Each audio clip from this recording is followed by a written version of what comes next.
ನಮಸ್ತೆ ಸರ್, ನನ್ನ ಹೆಸರು ಮನ್ವಿತಾ. ನಾನು 10th ಸ್ಟ್ಯಾಂಡರ್ಡ್ CBSE ಓದ್ತಾ ಇದ್ದೀನಿ.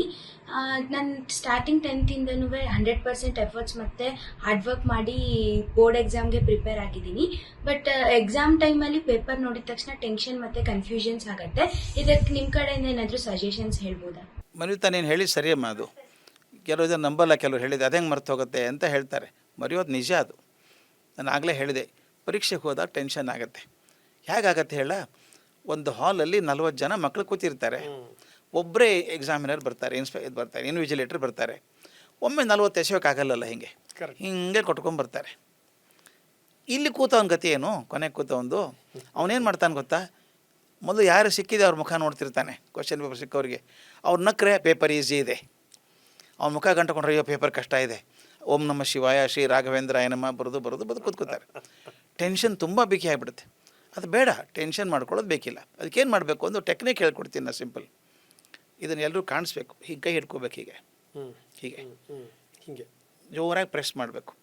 ಸೀದಾ ಕೂತ್ಕೋಬೇಕು. ಬೆಂಚಲ್ಲಿ ಕೂತ್ಕೊಂಡಿರ್ತಾರೆ ಮಕ್ಕಳು, ಸೀದಾ ಕೂತ್ಕೊಂಡು, ಅಂದರೆ ಶ್ವಾಸ ಚೆನ್ನಾಗಿ ಆಗಬೇಕು ಅಂತ ನೇರವಾಗಿ ಕೂತ್ಕೊಂಡು ಕೈ ಹಿಡ್ಕೊಂಡು ಜೋರಾಗಿ ಪ್ರೆಸ್ ಮಾಡಬೇಕು, ಬಿಡಬೇಕು, ಪ್ರೆಸ್ ಮಾಡಬೇಕು, ಬಿಡಬೇಕು 3 ಸಲ. ಅದೇ ಸಲ 3 ಸಲ ದೀರ್ಘ ಶ್ವಾಸ ತೊಗೋಬೇಕು. Deep breath, hold it for about 4 seconds and slowly release it. ನೀವು ಟ್ರೈ ಮಾಡಿ ನೋಡಿ. 3 ಸಲ ಡೀಪ್ ಬ್ರೆತ್ ತೊಗೊಂಡ್ಬಿಟ್ಟು, ದೀರ್ಘ ಶ್ವಾಸ ತೊಗೊಂಡ್ಬಿಟ್ಟು 3 ಸಲ ಹಿಂಗೆ ಪ್ರೆಸ್ ಮಾಡಿ ಕೈ ಉಜ್ಕೊಂಬಿಡಿ. 90% ಟೆನ್ಷನ್ ಹೋಗ್ಬಿಡುತ್ತೆ. ಇವೆಲ್ಲ ಟೆನ್ಷನ್ ಪಾಯಿಂಟ್ಸ್, ಈ ಪ್ರೆಷರ್ ಪಾಯಿಂಟ್ಸ್ ಅಂತ ಕರೀತಾರೆ. ಅದಕ್ಕೆ ನೋಡಿ, ಸಡನ್ನಾಗಿ ಗಾಬರಿ ಆದಾಗ ನಾವು ಕೈ ಹಿಂಗೆ ಮುಚ್ಚಿಸ್ಕೊಂಡು ಮಾಡ್ತೀವಿ. ಅಂದರೆ ದೇಹಕ್ಕೆ ಗೊತ್ತಿದೆ ಇಲ್ಲೆಲ್ಲೋ ಇದೆ ಅಂತ, ಕೈ ಇಸ್ಕೊಳ್ತೀವಿ. ಈಗ ಅದಕ್ಕೆ ನಾವು ಅಕ್ಯುಪ್ರೆಷರ್ ಥಿಯರಿಯಲ್ಲಿ ಕೂಡ ಹೇಳ್ತಾರೆ, ಇಲ್ಲಿ ಈ ಜಾಗ ಇದೆಯಲ್ಲ, ನಿಮ್ಮ ತಲೆನೋವು ಬಂದರೆ ಪ್ರೆಸ್ ಮಾಡಿಕೊಂಡು ತಲೆನೋವು ಹೋಗುತ್ತೆ. ಈ ನರ ಅಲ್ಲಿ ಹೋಗುತ್ತೆ ಅಂತ ಅದರ ಕಂಡು ಹಿಡಿದಿದ್ದಾರೆ. ಅದಕ್ಕೆ ಈಗ ಪ್ರಪಂಚದಾದ್ಯಂತ ಬಹುದೊಡ್ಡ ಮಾತುಗಾರರಿಗೆ ಏನು ಮಾಡ್ತಾರೆ, ಸ್ಟೇಜ್ ಮೇಲೆ ಹೋದಾಗ 1000 ಜನ ಕೂತಿರ್ತಾರೆ ಮುಂದೆ. ಎಲ್ಲರೂ ಫಸ್ಟ್ ನಿಂತ್ಕೊಳ್ಳೋದು ಹೀಗೆ ಇಟ್ಕೊಂಡಿರ್ತಾರೆ ಕೈ. ನೋಡ್ಬೇಕು ನೀವು, ಯಾರಾದರೂ ದೊಡ್ಡವರು ನೋಡಿ ಹಿಂಗೆ ಇಟ್ಕೋತಾರೆ, ಹಿಂಗೆ ಮಾಡಿ ಮುಂದೆ ಕೈ ಬಿಚ್ಚಿ ಮಾತಾಡ್ತಾರೆ. ಅದು ಕಲಿಸ್ತಾರೆ. ನಮ್ಮ ಮಕ್ಕಳಿಗೆ ಕಲಿಸ್ಬೇಕು ಅದನ್ನು ನಾವು. ಪರೀಕ್ಷೆಗೆ ಹೋದಾಗ ಟೆನ್ಷನ್ ಖಂಡಿತ ಆಗುತ್ತೆ ಮನ್ವಿತಾ, ತಲೆ ಕೆಡಿಸ್ಕೋಬೇಡ. ಅದು ಒಂದು ಹೇಳ್ತೀನಿ, ಟೆನ್ಷನ್ ಆಗೋದು ಯಾಕಾಗತ್ತೆ ಅಂತ 2 ಕಾರಣಕ್ಕಾಗತ್ತೆ. ಒಂದು, ನಾನು ಸರಿಯಾಗಿ ಪ್ರಿಪೇರ್ ಆಗದೆ ಹೋದರೆ ಟೆನ್ಷನ್ ಆಗುತ್ತೆ. ಪರೀಕ್ಷೆ ಮನೆಗೆ ಹೋಗೋಕ್ಕೇನು ಟೆನ್ಷನ್ ಆಗಲ್ಲ, ಯಾಕೆ ಮನೆ ಎಲ್ಲಿದೆ ಅಂತ ಗೊತ್ತಿದೆ. ಯಾರೋ ಮನ್ವಿತಾನ ಕಣ್ಣು ಕಟ್ಟಿ ಕೆನಡಿ ಏರ್ಪೋರ್ಟ್ ನ್ಯೂಯಾರ್ಕ್ಗೆ ಕರ್ಕೊಂಡೋಗಿ ಮನೆಗೆ ಹೋಗುವಂಥ ಟೆನ್ಷನ್ ಆಗಲ್ವಾ?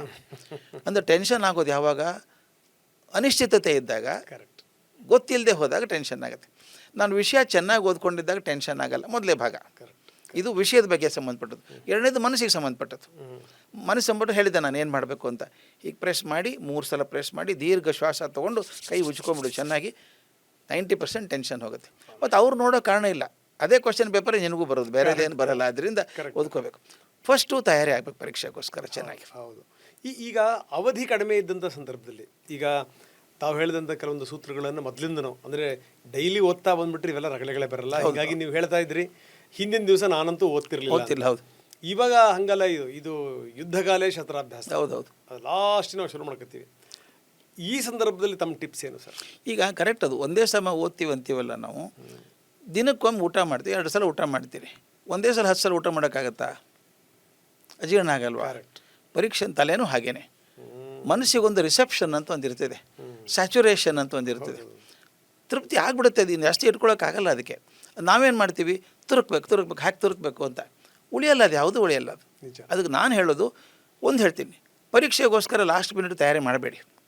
ಏನು ಓದ್ಕೊಂಡಿದ್ದೀರಿ ಅದನ್ನು ಗಟ್ಟಿ ಮಾಡ್ಕೊಳ್ಳಿ. ಈಗ 1-2 ಚಾಪ್ಟರ್ ಓದಿಲ್ಲ, ಸರಿ ಬಂದಿಲ್ಲ ಅಂತ ಇಟ್ಕೊಳ್ಳಿ, ತಲೆ ಕೆಡಿಸ್ಕೊ, ಬಿಟ್ಬಿಡಿ ಅದನ್ನು. ಇನ್ನು ಉಳಿದು 4-5 ಚಾಪ್ಟರ್ ಏನು ಚೆನ್ನಾಗಿ ಬಂತು ಅದನ್ನು ಗಟ್ಟಿ ಮಾಡ್ಕೊಳ್ಳಿ. ಮತ್ತು ಕ್ವಶನ್ ಪೇಪರ್ ಓದ್ಬೇಕಾದ್ರೆ ಒಂದು ದಾದಿ ಇದೆ. ಅದು ಯಾವಾಗಲೂ 3 ತಾಸಿನ ಪರೀಕ್ಷೆ ಇದ್ದರೆ 3 ತಾಸಿನ ಕ್ವಶನ್ ಪೇಪರ್ ಇರೋಲ್ಲ. ಅದು 2.5 ತಾಸಿಂದೇ ಇರುತ್ತೆ. ಅಲ್ಲಿ ಟೈಮ್ ಕೊಟ್ಟಿರ್ತಾರೆ ಪ್ರಶ್ನೆ ಪತ್ರಿಕೆ ಓದೋದಕ್ಕೆ, ಮನಸ್ಸು ಮಾಡ್ಕೊಳ್ಳೋದಕ್ಕೆಲ್ಲ ಟೈಮ್ ಕೊಟ್ಟಿರ್ತಾರೆ. ನಂಬರ್ ಬರೀಬೇಕು, ಅದೆಲ್ಲ ಇರ್ತದೆ. ನಾನು ಹೇಳೋ ಕ್ವಶನ್ ಪೇಪರ್ ಸಿಕ್ಕ ತಕ್ಷಣ ಮೊದಲು ಕ್ವಶನ್ ಪೇಪರ್ ಓದೋಕ್ಕೆ ಶುರು ಮಾಡಿ. ನಿಧಾನಕ್ಕೆ, ಟೆನ್ಷನ್ನೇ ಬೇಡ, ಆರಾಮಾಗಿ ಓದಿ. ಪೆನ್ಸಿಲ್ ಇಟ್ಕೊಂಡು ಮಾರ್ಕ್ ಮಾಡಿ. ಮೊದಲೇ ಪ್ರಶ್ನೆ ಪೂರ್ತಿ ಬರುತ್ತಾ ನನಗೆ? ಸಪೋಸಿಂಗ್ 1AB ಅಂತಿತ್ತು, ಪೂರ್ತಿ ಬರುತ್ತಾ? ಪೂರ್ತಿ ಪ್ರಶ್ನೆ ಎಷ್ಟು ಬರುತ್ತೆ ಮಾರ್ಕ್ ಮಾಡ್ಕೋಬೇಕು ಪೆನ್ಸಿಲಲ್ಲಿ. 10 ಪ್ರಶ್ನೆ ಇತ್ತು ಅಂತ ಹೇಳ್ತೀನಿ, ಉದಾಹರಣೆಗೊಂದು 10 ಪ್ರಶ್ನೆ ಇತ್ತು ಕ್ವಶನ್ ಪೇಪರ್, ನಿಮ್ಗೆ 6 ಬರೀ ಅಂತ ಹೇಳಿರ್ತಾರೆ ಅಂತ ಇಟ್ಕೊಳ್ಳಿ. ನನಗೆ ಎಷ್ಟು ಪ್ರಶ್ನೆ ಪೂರ್ತಿ ಬರುತ್ತೆ? 3 ಪ್ರಶ್ನೆ ಪೂರ್ತಿ ಬರುತ್ತೆ ಸಾಕು. 3 ಪ್ರಶ್ನೆ, 1ನೇ ಪ್ರಶ್ನೆ, 4ನೇ ಪ್ರಶ್ನೆ, 9ನೇ ಪ್ರಶ್ನೆ ಪೂರ್ತಿ ಬರುತ್ತೆ. ಓಕೆ, ಅರ್ಧ ಬರೋದು ಯಾವುದು? ಎರಡನೇದು ಐದನೇದು ಹಿಂಗೆ ಯಾವ್ದು ಇರುತ್ತೆ ಅದನ್ನು ಮಾರ್ಕ್ ಮಾಡ್ಕೊಳ್ಳಿ. ಫಸ್ಟ್ ಬರೀಬೇಕಾದದ್ದು ಯಾವ್ದು ಬರೀಬೇಕು, 1 2 3 ಬರೀಬೇಕು ಅಂತಿಲ್ಲ. ನೀವು ಕ್ವಶನ್ ನಂಬರ್ ಹಾಕಿ ಯಾವ್ದು ನಿಮಗೆ ಪೂರ್ತಿ ಬರುತ್ತೋ ಅದನ್ನು ಬರೀಬೇಕು. ಅವಸರ ಮಾಡಬೇಡಿ, ಚೆನ್ನಾಗಿ ಅಕ್ಷರ ಇರಲಿ. ಯಾಕೆ ಹೇಳ್ತೀನಿ ಅಂದರೆ ಒಂದು ಮನಸ್ಸಿದೆ ಒಂದು, ನಿಮ್ಮ ಪೇಪರ್ ತಪಾಸ್ ಮಾಡ್ತಾರಲ್ಲ ಟೀಚರು, ನಿಮ್ಮದು ಒಂದೇ ಪೇಪರ್ ತಪಾಸ್ ಮಾಡಲ್ಲ ಅವರು, ದಿನಕ್ಕೆ 32 ಪೇಪರ್ ಮಾಡ್ತಾರೆ. ಅವ್ರಿಗೊಂದು ನಂಬರ್ ಅಷ್ಟೇ ಅವ್ರಿಗೆ, ಅದು ಅಯ್ಯೋ ಮುಗಿತಪ್ಪ ಅಂತಾರೆ. ನೀವು ಮೊದಲನೇ ಪ್ರಶ್ನೆ ಕರೆಕ್ಟ್ ಆಗಿದ್ದರೆ 5ಕ್ಕೆ 5 ಮಾರ್ಕು, 5ಕ್ಕೆ 5 ಮಾರ್ಕು. ಮೊದಲಿನ 3 ಪ್ರಶ್ನೆ ಫುಲ್ ಮಾರ್ಕ್ಸ್ ಬಂದುಬಿಟ್ರೆ ಒಂದು ಇಂಪ್ರೆಷನ್ ಕ್ರಿಯೇಟ್ ಆಯಿತು, ಬುದ್ಧಿವಂತ ಇದ್ದಾನೆ ಹುಡುಗ ಅಥವಾ ಹುಡುಗಿ ಬುದ್ಧಿವಂತ ಇದ್ದಾಳೆ ಬರುತ್ತೆ ಅಂತ. ಮುಂದೆ ಅಕಸ್ಮಾತ್ ಒಂಚೂರು ತಪ್ಪಾಗಿದ್ರು ಕೂಡ ಏನೋ ಗೊತ್ತಿದೆ ಪಾಪ ಅಕಸ್ಮಾತ್ ಬರೆದಿದ್ದಾಳೆ ಅಂತ ಹೇಳಿ ನಿಮ್ಗೆ ಬರಬೇಕಾದದಕ್ಕಿಂತ 2 ಮಾರ್ಕ್ಸ್ ಜಾಸ್ತಿ ಬರುತ್ತೆ. ಓಹೋ ಆ ಥರ. ಇದು ನಮ್ಮ ಟೀಚರ್ ಮನಸ್ಸು ಅರ್ಥ ಮಾಡ್ಕೋಬೇಕು ಹುಡುಗರು. ಅದಕ್ಕೆ ನಾನು ಹೇಳೋದು, ಮೊದಲು ಏನು ಬರುತ್ತೋ ಅದನ್ನು ಬರೀರಿ. ಕೆಲವು ಏನು ಮಾಡ್ತಾರೆ, ಮೊದಲೇ ಬರದೆ ಅದನ್ನು ಪೂರ್ತಿ ಗೆರೆ ಹೊಡೆದು ಒಮಿಟ್ ಅಂತ ಬರೆಯೋದು ಫಸ್ಟ್ ಪೇಜೆ. It creates a wrong impression. ಅದು ಮಾಡೋದು ಬೇಡ. ಅದಕ್ಕೆ ಮನ್ವಿತಾ ಹೇಳ್ತೀನಿ, ಏನು ಟೆನ್ಷನ್ ಬೇಡಮ್ಮ, ಚೆನ್ನಾಗಿ ಓದ್ಕೊಂಡು ಹೋಗು. ಎಷ್ಟು ಓದ್ಕೊಂಡಿದ್ಯೋ ಅಷ್ಟು ಗಟ್ಟಿ ಮಾಡ್ಕೊ. ಆಮೇಲೆ ಕ್ವಶ್ಚನ್ ಪೇಪರ್ ಬಂದ ತಕ್ಷಣ ಆರಾಮಾಗಿ ಓದು, ಎಷ್ಟು ಬರುತ್ತೋ ಅಷ್ಟೇ ಬರಿ, ಅವಾಗ ಟೆನ್ಷನ್ ಆಗಲ್ಲ.